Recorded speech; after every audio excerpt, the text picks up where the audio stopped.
Aming Amang Yahweh, dakilang Diyos namin, maraming salamat po sa araw na ito. Panibagong buhay na naman ang pinagkaloob niyo sa amin. Salamat po sa pag-iingat niyo sa bawat isang naririto hanggang sa makarating po kami sa inyong sambahan.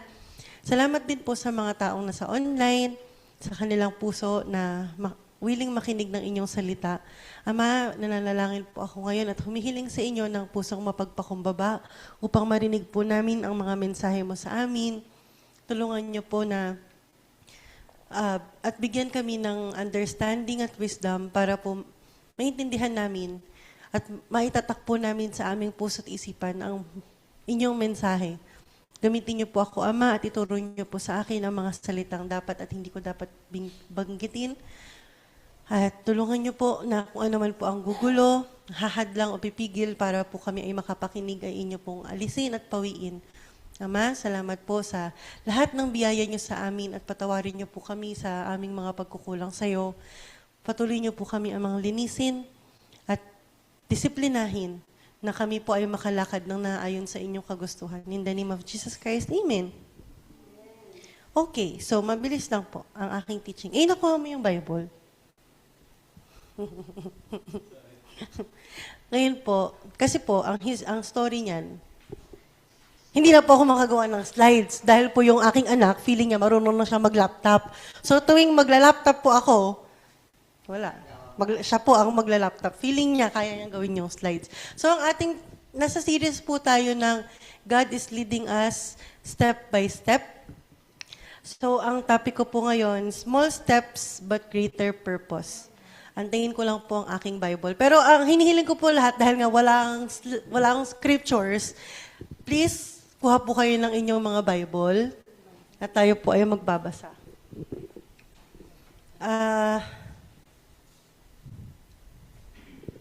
Wait lang po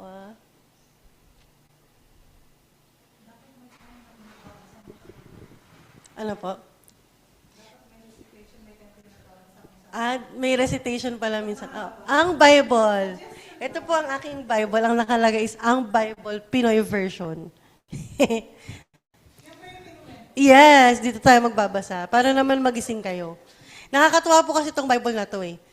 Anyway, buksan po ninyo ang inyong mga Bible sa Book of Jonah. Kasi si Jonah po ang ating pag-uusapan ngayong araw na ito. Alam niyo po yung kapag kami inaasikaso kayo sa government, hindi ko alam kung lahat ng government agency ay ganito. Pero specifically, meron po kasing pinapaayos sa akin ng aking ang tatay po ni Arjin regarding sa kanilang business. Hindi lang po siya simpleng business permit. Meron siyang parang meat importer MA. Dahil po parang meron silang storage facility na ginawa. Ngayon, binigyan po ako ng requirements dun sa business po na yun. Babasahin ko po sa inyo. Wala po yun sa inyong mga Bible. Pero babasahin ko po sa inyo. Ang mga requirements po, meron akong kailangan lakarin sa...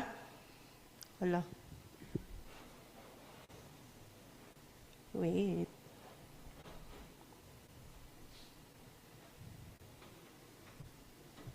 Ang tanong kung makikita ko ba? Na-try niyo na po ba yun, maglakad ng mga business MA? Ang hirap, no? Yes. Ito po, requirement for meat establishment accreditation.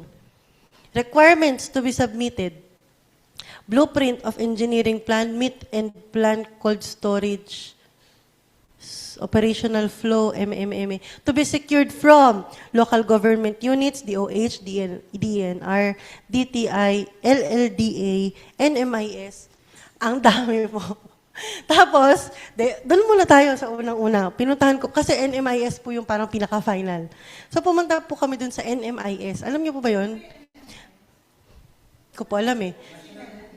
Inspection, ay po alam ko, yes, ay po is inspection. Yun. Ngayon, pagdating po namin ng NMIS, hindi kayo dito muna. Ito muna asikasuhin nyo.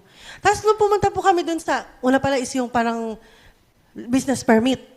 Meron lang po kayong business permit, nakalagay doon, no need to secure documents, kasi parang nandun na raw yung sanitary permit, barangay clearance, yun na.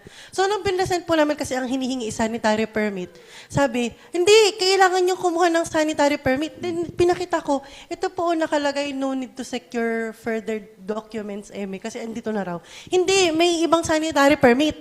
So, nagpalakad po kami ng sanitary permit. Yung sanitary permit pala, bago ma-release, meron pa siyang water analysis, pest analysis, yung mga ganun. Kaya ko po gustong ituro sa atin itong small steps. Kasi kapag naglalakad ka ng ganitong mga papeles, hindi mo alam na ano ba talaga yung first step. Di ba? Parang, akala ko ba, business permit. Tapos, kompleto na po kami with all the attachments. Bakit ang dami pa palang prerequisite para makapagtapos nitong documents na to? Minsan po kasi, ang hirap talaga na hindi mo alam yung bigger picture. Meron po ako nung pinaka-listahan ng yun nga yung mga DOH, DNR, DTI, ganyan, para makapaggawa kami ng accreditation. Pero hindi lang po pala yun, ang dami pa niyang sanga. Ngayon, kailangan palang hanapin yung first step para alam mo kung saan ka magsisimula. Tapos si Tita Stella ba yung nagsasabi kanina na magandang pumasok sa government? Nako, stress talaga ako. Na-stress ang person kasi grabe pala.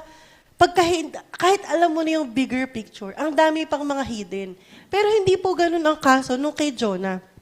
Minsan po kasi kapag iniisip natin, minsan pag feeling natin tayo ay dinadirect or nililid ng God, madalas ini-imagine natin yung parang bongga, yung bigger things. For example, ililid ka niya to find a new job. Nililid ka niya to find the miracle that you're looking for, or nililid ka niya for the vision in your life. Pero hindi po pala, or yung mga life-changing events. Di ba, Gami? Hindi lang pala tayo doon nililid ng Diyos, kung hindi sa mga maliliit lang na bagay na madalas hindi po natin napapansin. Kasi nga kapag ka maliliit, di ba madalas yan, hindi mo papansinin yan kasi maliit lang yan eh. Ang lagi nating iniisip, something big will happen if I obey God. Pero hindi pala ganun yung nangyari. So ngayon po, pupuntahan natin ang story ni Jonah. Alam ko na familiar po tayong lahat. Si Jonah ay kinain ng hindi. Malaking isda. Hindi po specify kung whale. Kala ko rin po whale eh. Yes. Titignan po natin ngayon, wala sa akin yung pang next. Titignan po natin ang perspective ng God sa kung paano po niya inilid si Jonah. Step by step.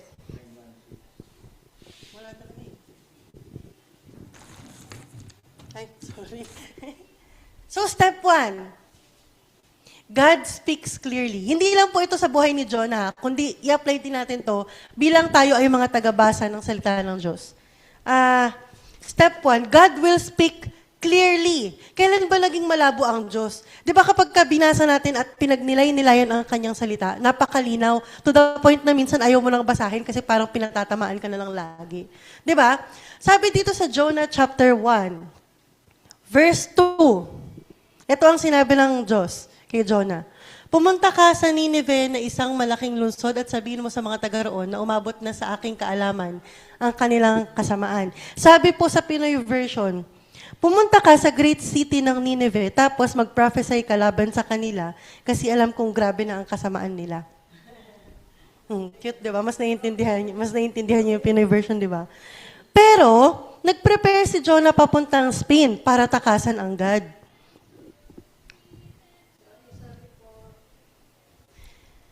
Ganito po yun. Ang Nineveh, ngayon, siya ay tinatawag na Iraq. Dito po pinapapunta si Jonah.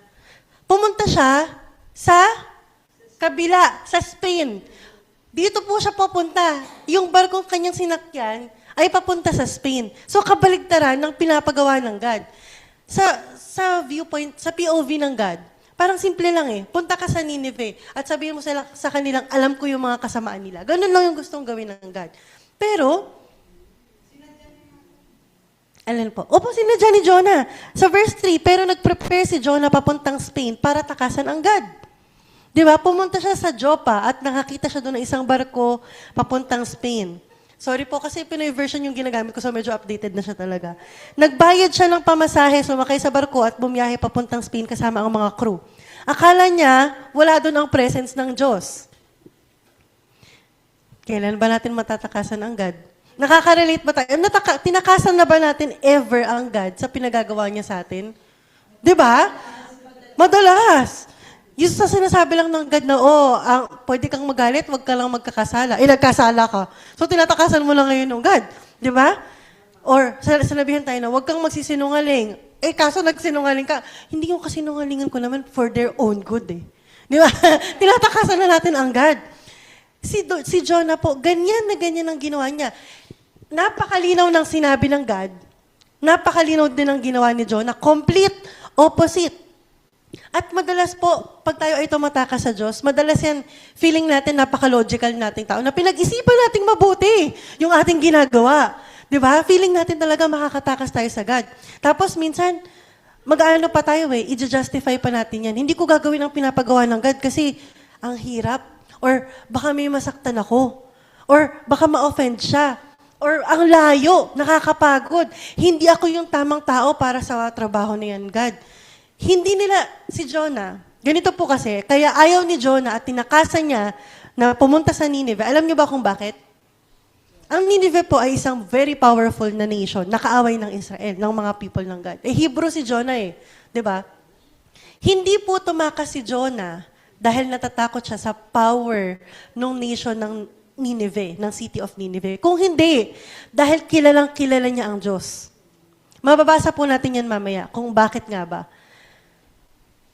Tinakasan niya po ang pagpunta sa Nineveh dahil si Jonah, sinabi niya na hindi nila deserve ang Diyos ko. Yun ang thinking ni Jonah. Dahil kilala nga ni prophet si Jonah, kapag kaisa kang propeta ng panahon nila, kabisado mo ang law, kilala mo ang God, inaral mo yan, di ba? Alam mo ang Torah. So dahil alam ni Jonah ang Diyos at kilalaan niya ang Diyos na kanyang sinasamba, hindi siya pupunta sa Nineveh dahil alam niya na kapag ang mga tao ay nag-sorry, anong mangyayari sa God? Magpapatawad. Di ba? Ano na yun? Spoiler na yun kasi nasa chapter 4 na yun.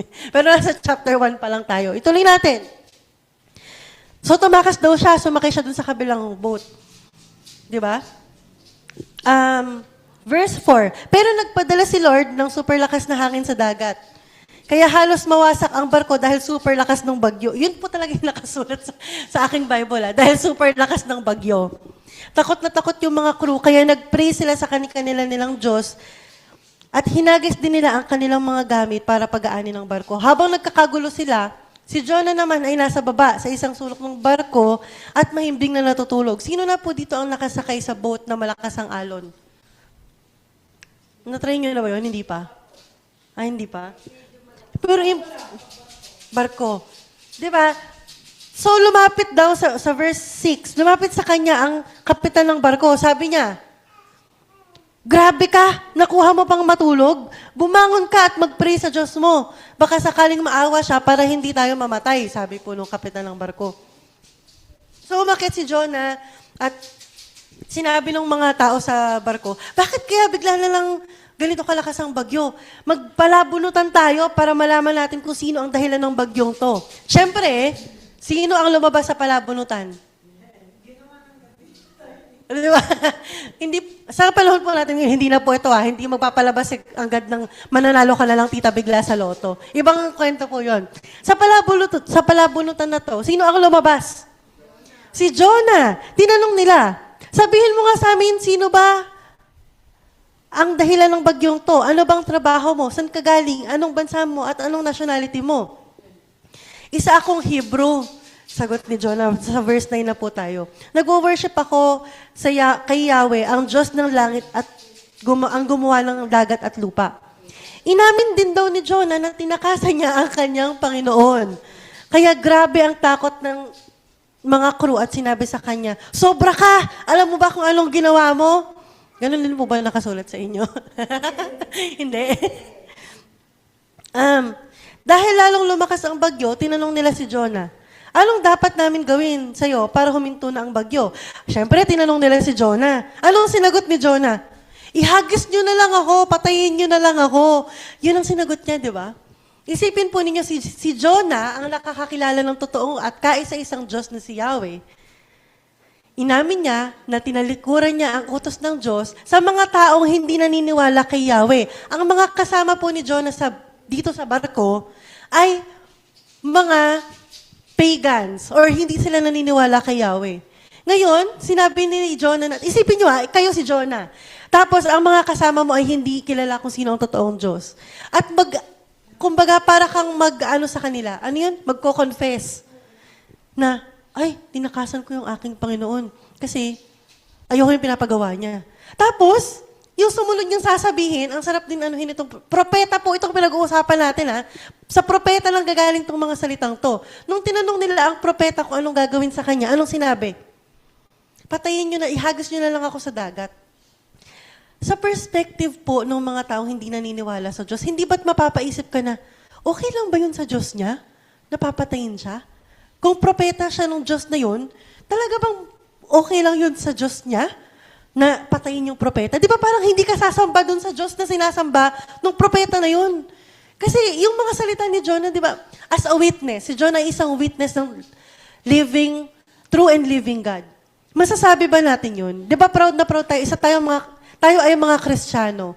Ngayon, Tita Mercy, kung nakakilala ka ng isang taong hindi naniniwala sa Diyos, magiging proud ka ba na hindi ako sumunod sa Diyos ko Masasabi mo ba yun? Ikaw, Tita Stella, masasabi mo ba na, ay, nagkamali ako, patayin mo na lang ako. Tapos, proud na proud ka na sinasamba mo si Yahweh. Sinong i-judge nila? Di ba? Ang Diyos na sinasamba mo. Kakaiba po talaga tong si John. Sisikreto mo na lang no? So, tingnan natin yung mga susunod na nangyari. Anong sinabi ng mga... Lalong lumakas kasi ang bagyo after na nangyari na yun.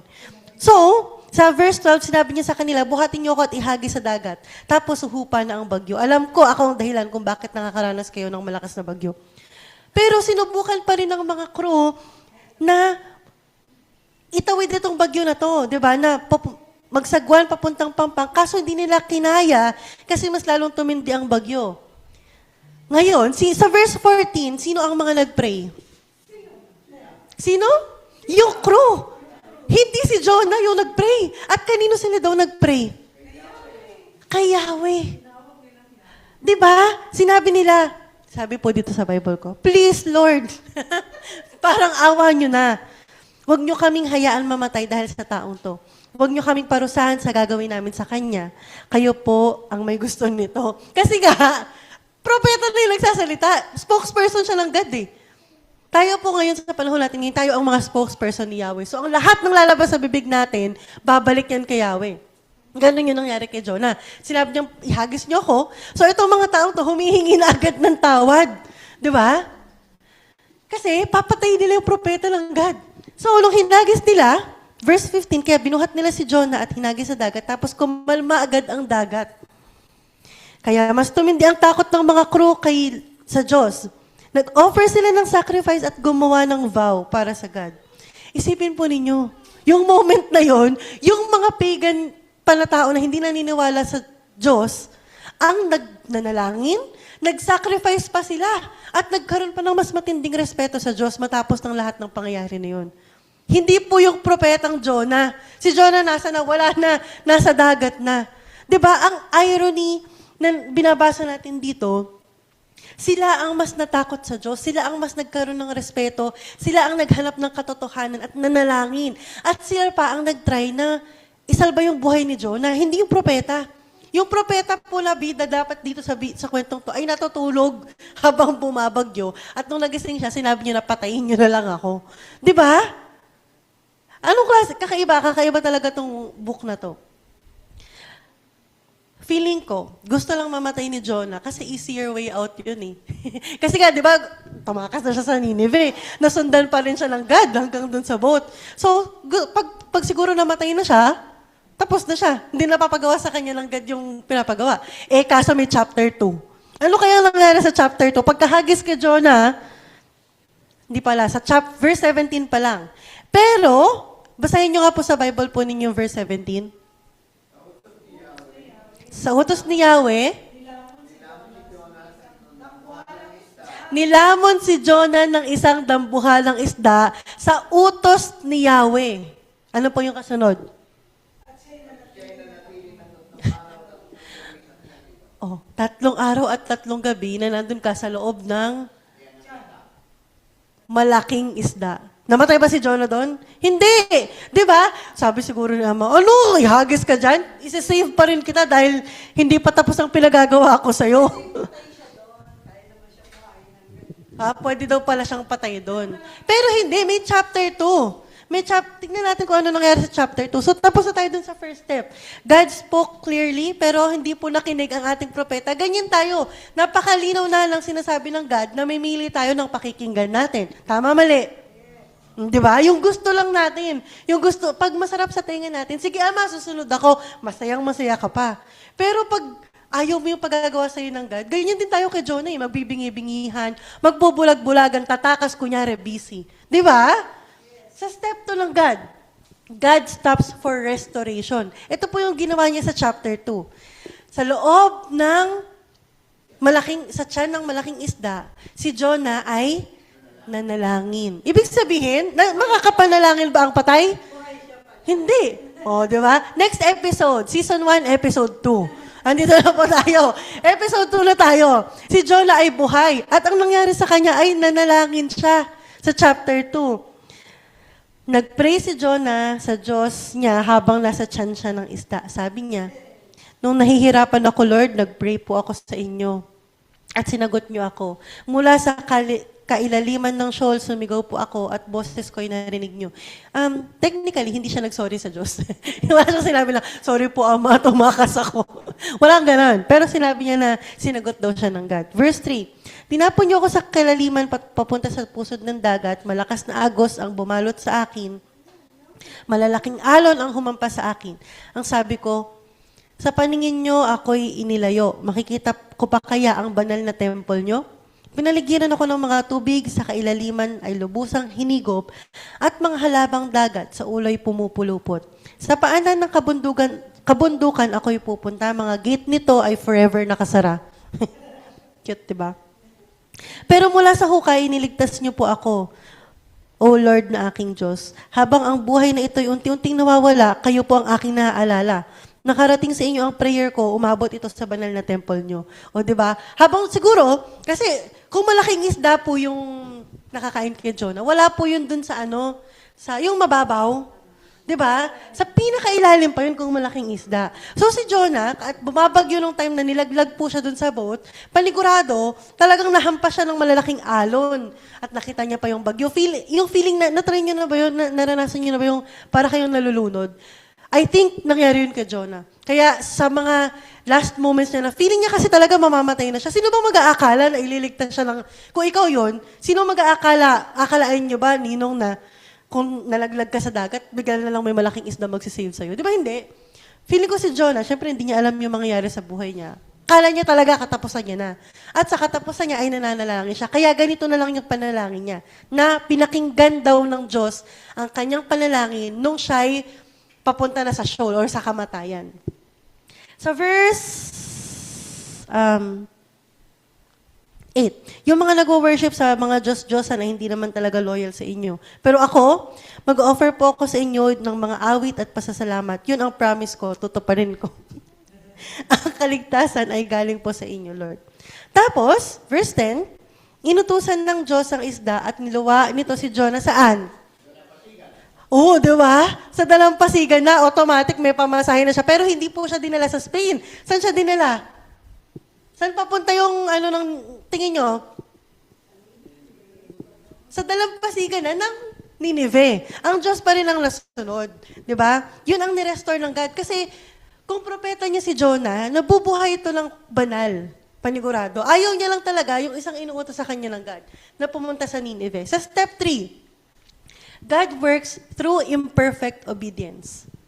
Bakit imperfect? Dahil nga po masama ang loob ni Jonah, ayaw niya talaga gawin yung pinagagawa sa kanya ng Diyos. Alam niyo, pag inutusan tayo ng ating mga magulang, tapos nagdabog ka, pero ginagawa mo naman, alam niyo ba yun? Yun ang imperfect obedience. Di ba? Gagawin mo naman, masama lang loob mo. Pero po, the fact na ginawa mo at sumunod ka, sapat na yun sa Diyos. Siya lang bahala sa puso mo. Di ba? Hindi naman natin kayang ayusin yung puso natin eh. Ang Diyos lang may kakayanan. So kahit nagdadabog ka pa at sumunod ka sa inuutos ng Diyos. Ang importante sa kanya, at least sumunod ka. Ako nang bahala sa puso mo, anak. Tignan po natin, nasa episode 3 na tayo, chapter 3. Sinabi ulit ng Diyos kay Jonah. Ito na naman po tayo. Ulit.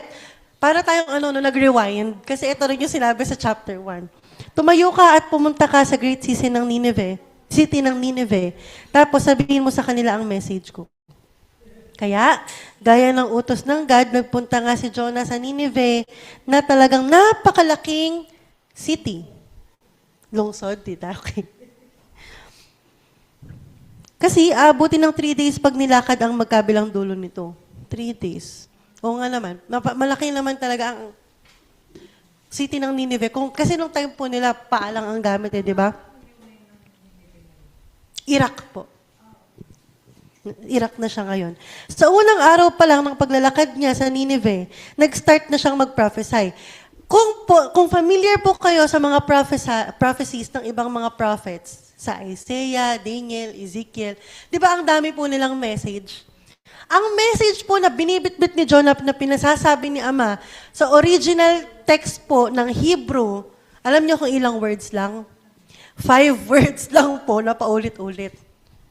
Ang sinasabi lang po doon na 40 days na lang at wawasakin na ang Nineveh. Yun po kapag ka-translate daw sa original Hebrew scripture, 5 words lang to. So yung drama ni Jonah, na tumakas pa siya, papunta ng Spain, tinapon pa siya galing sa barko at kinain pa siya ng malaking isda, just for those 5 words. 5 lang ang pinasasabi ng God. So, sa verse 4 nga, sa unang araw na naglalakad siya, nag-start na siyang mag-prophesy. Sabi niya, 40 days na lang at wawasakin na ang Nineveh. Verse 5. Oh, may plot twist tayo sa verse 5. Ano daw po nangyari sa verse 5? Isipin po ninyo, imagine niyo si Jonah, no? Naglalakad, sumisigaw sa kalye. 40 days na lang, guguho na ang inyong lungsod dahil wawasakin na ng God. Unang araw pa lang to, ilang araw daw kung lilibutin yung Nineveh? 3 days by foot. Di ba? Unang araw pa lang, sabi sa verse 5, ano pong sinabi? Pakibasa nyo nga po sa verse 5.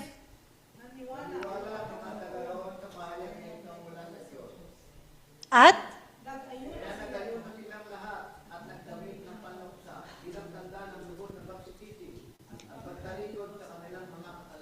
Day 1 pa lang, naniwala sila, nag-ayuno, at tumalikod sa kanilang mga kasalanan. Day 1 pa lang. Sino daw ang nag-ayuno? Ang mga taga-Nineveh. Lahat ng mga taga-Nineveh. At kung mababasa po natin yan sa verse 6, nung nakarating na sa hari, umalis siya sa trono niya, hinubad ang kanyang robe, nagdamit ng sako, umupo sa mga abo, at nag-proclaim siya ng batas para sa mga taga-Nineveh. Hari po itong sinasabi natin, Anong sinabi niya?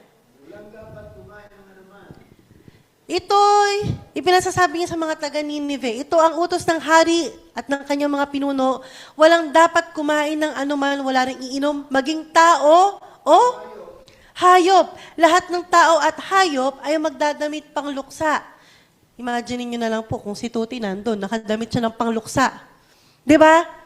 Taimtim na manalangin sa Diyos ang bawat isa, pagsisihan ng lahat ang nagawa nilang kasalanan at iwan ang masamang pamumuhay. Baka sa paraang ito mapawi ang galit ng Diyos, magbago siya sa kanyang pasya at hindi na niya ituloy ang balak na pagpatay sa atin. Sana sa susunod na SONA, ito po yung marinig nating bagong batas, no? Lahat ay tumalikod sa kanilang kasalanan, pagsisihan ang nagawang kasalanan, iwasan ang masamang pamumuhay. Imagine niyo kung yung susunod na SONA, ganito yung mapapakinggan natin. Jana for President. De, joke lang. Joke lang. Bakit daw? Ito po, hindi ito speech lang Hindi ito yung speech lang ng hari. Ito po ay ginawa niyang batas. At pag sinabi ng hari, anong mangyayari? Hindi mababali. Ibig sabihin, ang lahat ng taga-Nineveh ay sumunod dito sa Ordinance number 365 ng King of Nineveh. Lahat sila ay nag-ayuno, nagdamit pang luksa, pati ang hayop, at tumalikod sa kanilang kasalanan. Kung ganun po ang nangyari sa city of Nineveh, anong sabi sa verse 10? Nakita ng Diyos ang kanilang pagtalikod sa kasamaan, kaya hindi na niya pinarusahan ang mga ito tulad ng kanyang naunang sinabi. O wala sa picture ang ating bida na si Jonah. Tignan natin sa last episode. Episode number 4. Sumama na naman yung loob. Una pala, sumama ang muka, panigurado, at sumama ang loob ng ating bida. Verse 1 ng chapter 4. Nasaan na ba ako? Yun po yung nangyari. Sa imperfect, siguro masama yung loob ni Jonah kasi diba labag talaga sa loob niya. Habang umikot siguro siya sa city of Nineveh, ang sinasabi niya lang, 40 days na lang, wawasakan na ang inyong lungsod. 40 days na lang, wawasakan na ang inyong lungsod. Nagdadabog siya eh. Ayaw niya yung gagawin niya eh. Pero, sa ginawa po niya na yun, dahil ginawa niya ang mensahe ng Diyos, sino ang mga tumalikod sa kasalanan? Buong city of Nineveh. And God works through that imperfect obedience. Si Jonah lang po ang hindi natuwa. Pero ang Diyos ay, sabi sa verse 10, di ba? Nagbago ang isip ng Diyos dahil dun sa mga nangyari. Tingnan po natin ang step 4. God reveals one's heart. Dahil nga, ano na nangyari sa ating vida? Verse chapter 4. Sabi po dito. Pero sobrang na-disappoint si Jonah dahil dito at nagalit siya. Sapagkat hindi niya nagustuhan ang pagpapatawad ng Diyos sa Nineveh. Aba? Pala decision din talaga itong si Jonah eh. Di ba? Sino siya? Dinaig niya pa ang God. Sabi niya, kaya siya yung nanalangin. Tingnan niyo po. Tingnan natin ang kanyang panalangin. Yahweh, hindi ba bago ako magpunta dito, sinabi ko lang ganitong gagawin mo? Natry niyo na po makausapin ng God na ganito ang inyong tono? Di ba? Ito nga dahilan kung bakit ako tumakas papuntang Spain. Alam ko kayo ang Diyos na mahabagin at mapagmahal, hindi madaling magalit at wagasang pag-ibig. Alam kong lagi kayong handang magpatawad. Sana pinatay mo na lang ako, Yahweh. Mas gugustuhin ko pang mamatay kaysa mabuhay. Dahil nga, nagbago ng isip ang God. May kilala ba kayong ganito din yung pinanalangin? Sino? Ay, ikaw pala.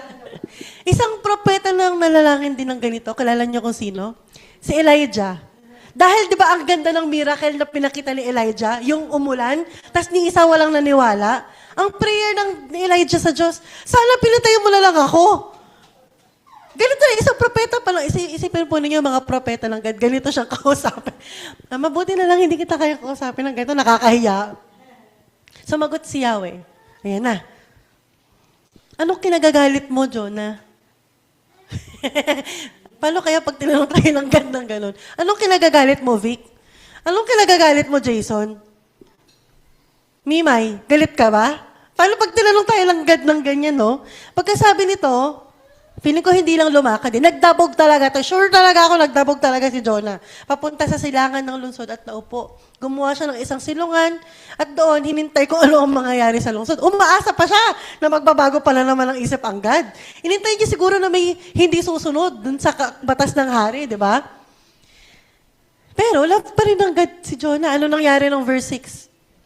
Pinatubo ng Diyos na si Yahweh sa may tabi ni Jonah ang isang malagong halaman na nagbigay ng lilim sa kanya. Oh, happy na siya. Labis na natuwa si Jonah. Siyempre, kung nandun ka sa lungsod, mainit, Iraq po ito eh. Binigyan siya ng puno para masarap ang kanyang tulog. Di ba? Ang kanyang pagpapahinga. Ngunit, kinabukasan, parang pinagtitripan ng God yung... parang pinagtripan niya si Jonah eh, no? Ngunit kinabukasan, ang halaman ay ipinasira ng Diyos sa isang uod. At ito ay natuyo. Sumikat na matindi ang araw at umihip ang nakakapasong hangin. Halos mahilo si Jonah sa tindi ng init. Kaya sinabi niya, ano na naman ang drama ng ating bida? Mabuti pang mamatay na lang ako. Sinabi sa kanya ng Diyos. Oh, ito na naman. Kurt, dapat ka bang magalit? J.A., dapat ka bang magalit dahil sa nangyari? Sabi ng Diyos kay Jonah, dapat ka bang magalit dahil sa nangyari sa halaman? Aba, ang hindi talaga. Sumagot pa siya. Ang sinagot niya, opo, nagagalit po ako. Gusto ko lang mamatay. Di ba? Ang tanong, talaga, kaya nyo ba talagang sumagot kay Ama ng ganyan? Minsan, indirectly nasasagot natin si Ama ng ganyan. Mas matindi pa tayo kay Jonah minsan. Hindi lang kasi natin siya nakakausap ng diretsahan. Di ba? Minsan, yung reklamo natin, hindi lang ganyan kasimple. Mas matindi pa talaga tayo magreklamo. Di ba, anak? O, di ba? God, sabi ko, malilate na ako eh. Yari ako sa boss ko, may importante akong meeting, tapos traffic. Grabe naman kayo. Di ba? Sinabi ni Yahweh, ito na. Tumubo ang halamang yon, lumago sa loob ng magdamag. Isipin nyo nga naman, gaano ba katagal magpatubo ng puno? Di ba? Overnight lang po ito nangyari. Kaya si Yahweh, tingnan nyo, sinumbatan niya na si Jonah. Tumubo ang halamang yon, lumago sa loob ng magdamag at namatay kinabukasan. Wala kang hirap dyan. Nalungkot ka nang yan ay namatay. Ako pa kaya ang hindi malulungkot sa kalagayan ng Nineveh? Totoo naman ah. Di ba, tita?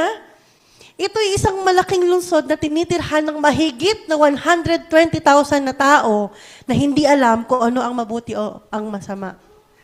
Bukod pa sa maraming kawan. Yun ang sinagot ng God. Siguro po, ang dami pang sinagot ni Jonah, kaya pinutol na lang ng God. Hindi, joke lang. Siguro may chapter 5 pa to. Siguro mahaba pa yung conversation nila. Isipin po ninyo, wala nga namang ginawa si Jonah doon sa simpleng puno na pinatubo ng Diyos. How much more yung mga tao na taga Nineveh? Wala siya talagang ambag doon. Ni ang God, hindi alam na magre-repent sila. Di ba? Dahil talagang desidido ang God eh. Nasisirain niya na. 40 days nga eh. Pero, dahil sa ginawa nilang tumalikod sila sa kanilang kasalanan, hindi ba't nahabag ang ating Diyos? Dahil siya ang Diyos ng compassion and ng mercy. He is so loving na kaya niyang magbago ng isip niya kapag nakita niya ang puso ng isang tao. Kitang-kita ng Diyos ang puso ng ating bida. Puso ni Jonah. Ba't kaya naging prophet si Jonah? Hindi, joke lang. Kinwestiyon tuloy yung buong pagkatao ni Jonah. So, God reveals one's heart. Alam niyo po, hindi ko na nasundan yung teaching kasi talagang nag-enjoy din akong basahin na naman si Jonah. Asan na ba ako?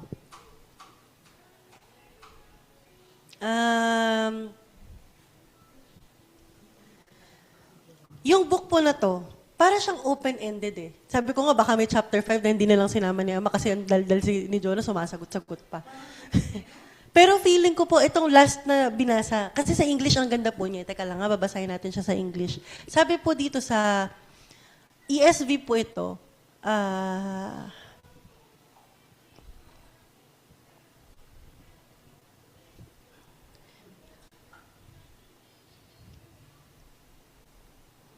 and should I not pity Nineveh, that great city in which there are more than 120,000 persons who do not know their right hand from their left, and also much cattle. Parang nag-end itong libro na to sa isang question. Should I not be concerned? Di ba parang yun yung tanong ng God? Kung itong puno na inaalala mo na buhay at namatay, how much more yung Nineveh? Should I not be concerned? From God's point of view, ang buhay po natin, talagang series of steps to eh. Minsan, may mga panahon na napakabilis natin sumunod sa Diyos. Minsan, may mga panahon na nakikita niyang nag-hesitate tayo. Minsan, may mga panahon na nakikita niyang naguguluhan tayo sa gusto niyang ipagawa sa atin. Minsan naman talagang sinasadya natin hindi sumunod. Minsan, naguguluhan tayo kasi hindi clear ang dating niya sa atin. Never hindi naging clear ang Diyos Hindi lang siya nagiging clear dahil kulang tayo sa hingi ng wisdom sa Kanya. Kaya hindi natin naiintindihan yung mga pinagagawa ng Diyos. May mga panahon na taliwas sa gusto natin ang pinagagawa ng God. Paano natin malalaman kung ang pinapupuntahan ba sa atin ng God ay ang Nineveh or ang Spain? Kailangan natin mag-seek ng wisdom sa God. Kasi ang gulo eh. Lalo kung mabilisan, ang mundo pa naman natin ngayon, napakabilis. Diba? So, kung ikaw ay laging nagmamadali sa anumang bagay, hindi natin maririnig yung still small voice ng God. Dahil ang ingay, kailan nga ba tumahimik? Pag kumakain, di ba tahimik yung mga tao? Kailan ba tahimik ang mundo natin? Pagpatay na. No, tito? Mananahimik ka lang kapag ka may iniisip ka. Pero kailan ka mananahimik pag makikinig ka? 'Di ba kaya nga raw po dalawa ang ating tenga. Dapat twice tayong nakikinig at isa lang beses tayo nagsasalita. Kaya daw isa lang daw ang bibig natin. Twice as much as listening compared to speaking. Yung listening po na yun, lalo kung ang Diyos ang nagsasalita, hindi na siya bumubulong eh. Hindi na siya makikita sa mga panaginip. Hindi na yung pagtipong nakita mo yung billboard ng Nike, tas nakalagay, just do it, is yun na yun. Hindi yun yun. Ang Diyos, nagsasalita yan through the Holy Spirit na nasa sa ating lahat.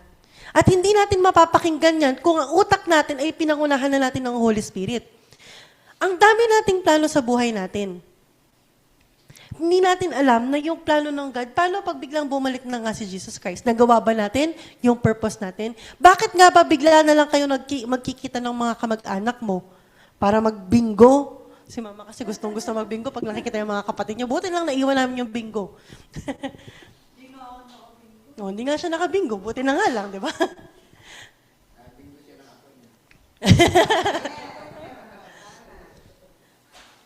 God lead us to forgive those who we don't want to forgive. Kasi ang God natin is the God of forgiveness. Gusto ng God na mahalin natin ang mga taong iniiwasan natin. Gusto ng God na we show mercy where we wanted judgment. Parang si Jonah. Diba? Gusto niya i-judge kasi ang sasama ng mga taong to. Pero God wants mercy. God leads us to extend patience when we'd rather be done. God leads us to do these things so we could align our hearts with His. Kasi ang puso natin madumi. Lagi tayong may motibo na pang sarili. Katulad na lang ni Jonah, bakit ayaw niyang puntahan yung city of Nineveh? Kasi nga alam niya yung mga kasamaan ng mga taong yun. Ang hindi niya alam, willing pala silang magbago. So ang gusto ng God is i-align ni Jonah ang puso niya para maging katulad ng puso ng God. 'Di ba? Kung ang last na sinabi ng God ay pinakinggan ni Jonah, hindi ba magiging merciful na rin siya? Dahil sinabi niya, should I not be concerned about that city? Kailangan din nating mamulat sa puso ng God eh. Kasi hindi natin kakayanin maging mapagmahal, mapagpatawad, maawain, kung hindi tayo hihingi ng tulong sa God. Ang dami kayang nakakapikon sa mundo. Ang daming sitwasyon na parang pinaglalaroan ka lang. Diba? Isipin niyo lang po si Jonah, biglang may puno, tapos biglang wala dahil sa uod. Pero po kung ang puso natin naka-ready tayo na, di ba, ano yung memorize natin na hindi yun, mama. May isa pa tayong memorize.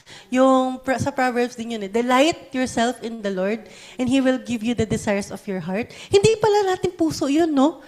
Dahil ang first step, if i-delight natin ang puso, ang sarili natin sa Diyos, ang nanaisin natin is yung mga gusto na ng God. Hindi na yung mga gusto natin. Ganon din, na kapag ka po inisip natin na God, sa sitwasyong ito, asa ng puso mo? Huwag yung puso ko. Kasi ang puso ko, naiirita ako kapag nakikita ko yung pagmumukha niyan eh.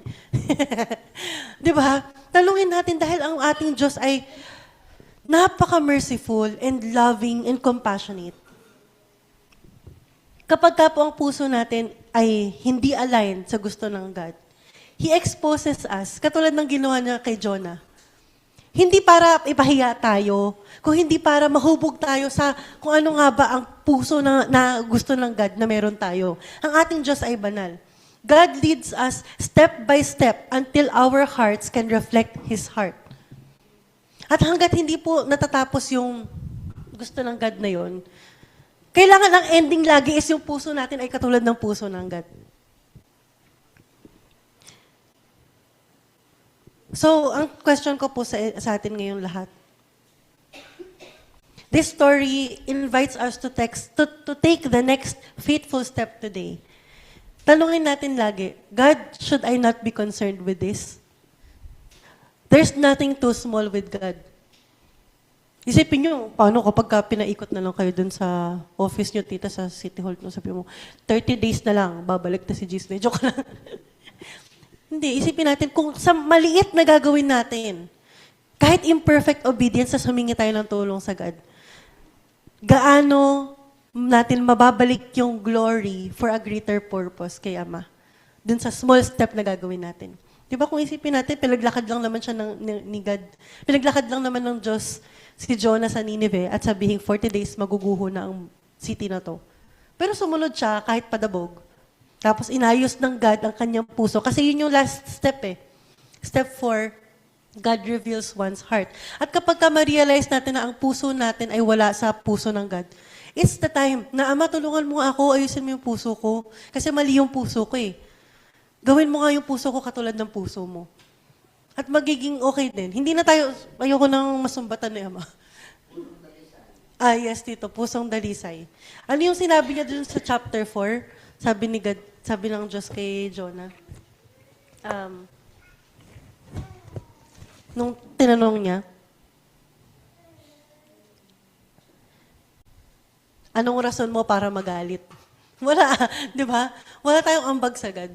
Kaya ito po ang gawin natin. Lagi nating isipin na kailangan ang puso natin, ang magre-reflect dito ay ang puso ng God. Aming Ama, tulungan niyo po na ang puso namin ay laging maging maayos, laging maging malinis, laging maging dalisay, at laging maging handa sa pagsunod sa mga nais mo. Ama, hindi po namin malalaman kung ano ang mga kagustuhan mo sa yung mga simpleng kailangan namin gawin kung hindi po kami, Ama, mananahimik at mananalangin sa iyo. Kaya tulungan niyo po kami at yakapin niyo po kami lagi palapit sa iyo at ituro niyo po sa amin ang mga nais mo para po ang purpose mo, Ama, at ang glory ay maibalik sa iyo. Ito po ang aming samot dalangin sa pangalan ng inyong anak na si Jesucristo. Amen.